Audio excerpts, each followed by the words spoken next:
شاید سردیاں تھیں یا گرمیاں، میری ماں کو میری تاریخ پیدائش یاد نہیں۔ میں نے اس سے جب بھی یہ پوچھا، اس کا جواب حیرت، بے بسی اور تعصفی تھا۔ میرے سوالوں پر میری ماں کا یہی رد عمل ہونا چاہیے تھا، کیونکہ اس نے مجھے گجرات کے جس پسماندہ گاؤں میں جنم دیا تھا، وہاں صرف پیدائش ہوتی ہے، تاریخ پیدائش نہیں۔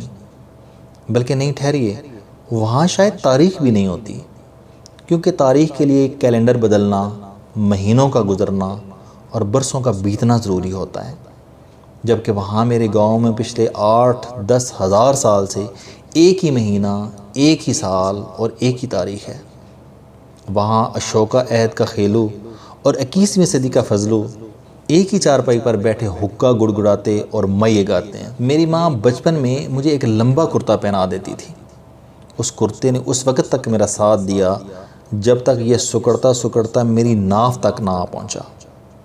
یہ مسئلہ آج تک حل طلب ہے کہ میں پھیلتا رہا یا کرتا سکڑتا رہا تھا۔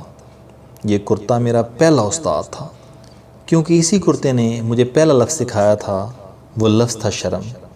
میں جب کبھی بچپن میں ناک صاف کرنے کے لیے سرعام کرتا اوپر اٹھا دیتا تھا تو میرے قریب سے گزرتے میرے چاچے، مامے اوئے شرم کا نعرہ لگا کر مجھے شرمندہ کر دیتے تھے۔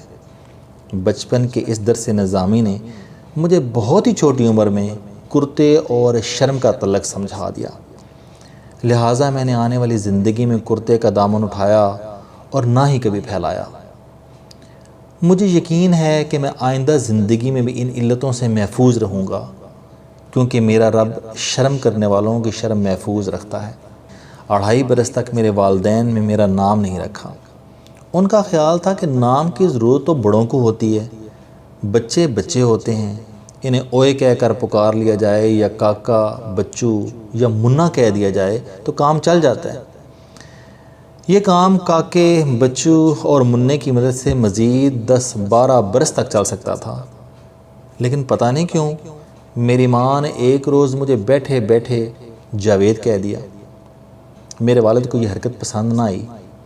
ان کا کہنا تھا کہ لوگ جاوید کو بڑی آسانی سے بگاڑ کر جیدی، جیدہ یا جیدو بنا دیں گے، لہٰذا ہمیں گاؤں میں رائج کسی ایسے نام کا انتخاب کرنا چاہیے جس میں اللہ اور اللہ کے رسول کا نام آتا ہو۔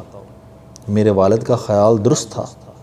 ہمارے گاؤں میں لوگ ایسے ناموں کو بگاڑنا جس میں اللہ رسول کا لفظ آتا ہو شرک سے بڑا گناہ سمجھتے ہیں۔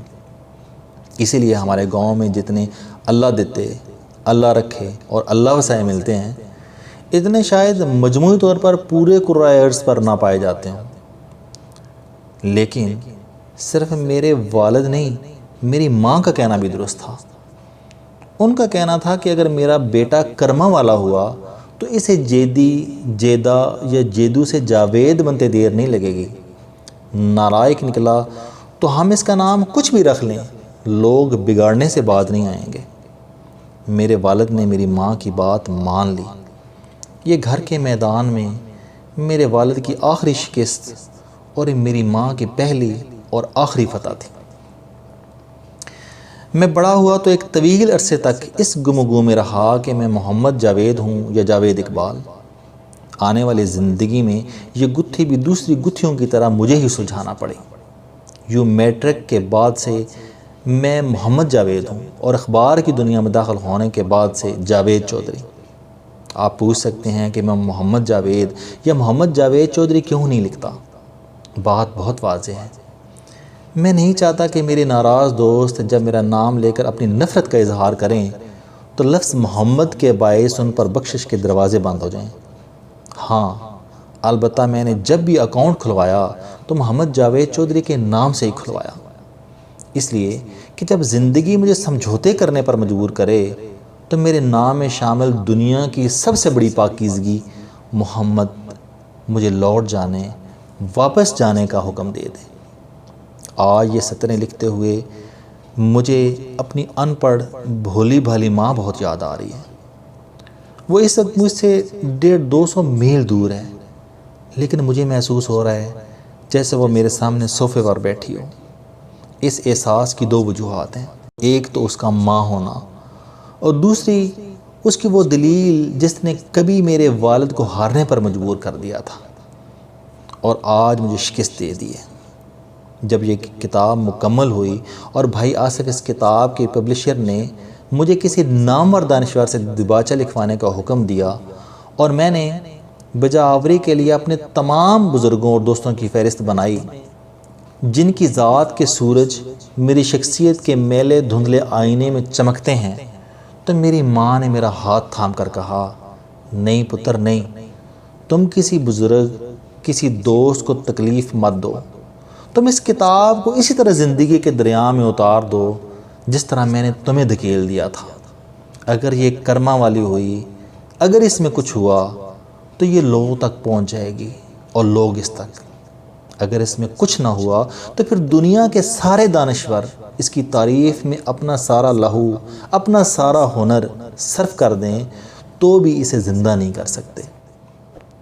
مجھے اعتراف ہے کہ یہ شاید میری زندگی کی انتہائی قیمتی خواہشوں میں سے ایک خواہش تھی کہ میری کتاب کا دیباچہ جناب نسیم انور بیگ لکھتے، وہ نسیم انور بیگ جن کا ہر لفظ تعویذ اور ہر فکرہ دعا ہے، جناب ارشاد احمد حقانی لکھتے جن کے قلم کو اللہ تعالیٰ نے آنکھیں بھی دے رکھی ہیں اور دماغ بھی، جناب منو بھائی لکھتے جن کے تخلیق کیے گئے فکروں پر خود اردو زبان فریفتہ ہو جاتی ہے، جناب مجیب الرحمان شامی لکھتے لفظ جن کے حضور یوں سر جھکا کر بیٹھتے ہیں جیسے عقیدت میں بھیگے مرید مرشد کے سامنے، جناب عبد القادر حسن لکھتے جن کی نثر پہاڑی ندیوں کی طرح ہے، جب ان میں طغیانی آتی ہے تو پھر وہ بہتی چلی جاتی ہیں، بہتی چلی جاتی ہیں، جناب نذیر ناجی لکھتے جن کے قلم نے لفظوں کو کہنے کا بولنے کا سلیقہ سکھایا، جناب ضیاء شاہد لکھتے جن کی انگلیوں میں پہنچ کر لفظ لفظ نہیں رہتے، احساس بن جاتے ہیں، جذبہ ہو جاتے ہیں، کلام کے مسیحی استاد ہارون رشید لکھتے جو قبروں میں لیٹے ٹھنڈے بے جان لفظوں کو چھو لیں تو وہ اٹھ کر چلنے لگیں، پھرنے لگیں، بولنے لگیں، صحافت کے امام خمینی جناب حسن رسال لکھتے جنہوں نے نہ سے ہاں اور ہاں سے نہ کی آواز پیدا کر کے دکھائی، جو بانسری کے پیٹ سے تلوار نکالنا جانتے ہیں، جناب عطا اللہ قاسمی لکھتے جنہیں برف کو آگ لگانے اور آگ سے برف کی سلیں بنانے کا منتر آتا ہے، اور جناب امجد اسلام امجد لکھتے جن کی نثر میں شعر کا ذائقہ اور شاعری میں نثر کا چسکا ہے۔ لیکن افسوس میری ماں نے میرا ہاتھ تھام لیا، مجھے روک دیا اور یوں میری خواہش درخواست بننے سے پہلے ہی دم توڑ گئی۔ میں اپنی یہ کتاب وقت کے حوالے کر رہا ہوں، اس یقین کے ساتھ کہ اگر اس میں کوئی نئی بات، کوئی انوکھی واردات ہوئی تو یہ اپنا وجود خود منوا لے گی۔ بصورت دیگر جناب ارشد حقانی سے امجد اسلام امجد تک میرے استادوں، میرے محسنوں اور میرے بزرگوں کے سارے لفظ، ساری نیک تمنائیں اس راکھ کے ڈھیر کو زندگی نہیں بخش سکتی۔